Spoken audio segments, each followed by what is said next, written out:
Hi, my name's Leonie Bell and I'm the director of V&A Dundee. I love reading, I've read all my life. I can completely lose myself in the stories of other people and their worlds, but in the last year I've actually found it really hard to read. I've probably read less books in the last year than I've read in my whole life.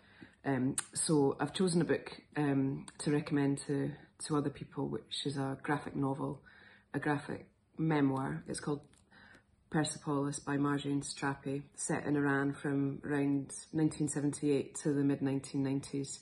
It chronicles a young girl's life, Marjane, as she changes, as she grows up, and as she faces all the amazing sort of trials and tribulations of being a teenager anywhere, at any time throws at you. But it's set against a backdrop of revolution, of war, and of utter heartbreak, yet at the same time it manages to be brilliantly hilarious and moving at the same time.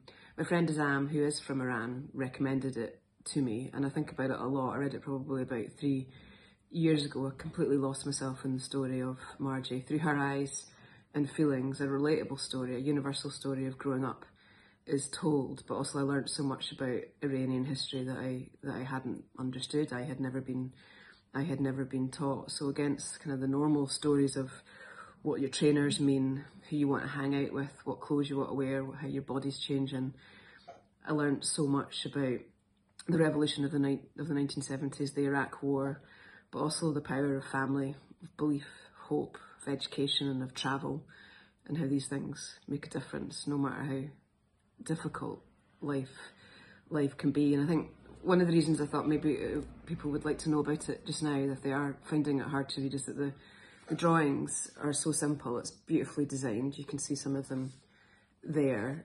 So it doesn't have that many words in it, yet it's so powerful and so affecting. So the words tell some of the story, but actually most of the story, most of the emotion, most of the horror, most of the humour is conveyed to you through the pictures. So I couldn't recommend it more highly. I think it's one of those books that's going to stay with me for life, and I keep recommending it to so many different people. So I'm delighted to be able to talk a little bit about it today. It's just one of those magical things that the best of books have. It takes you out of your own experience, broadens your own outlook, and it stays with you for a really long time.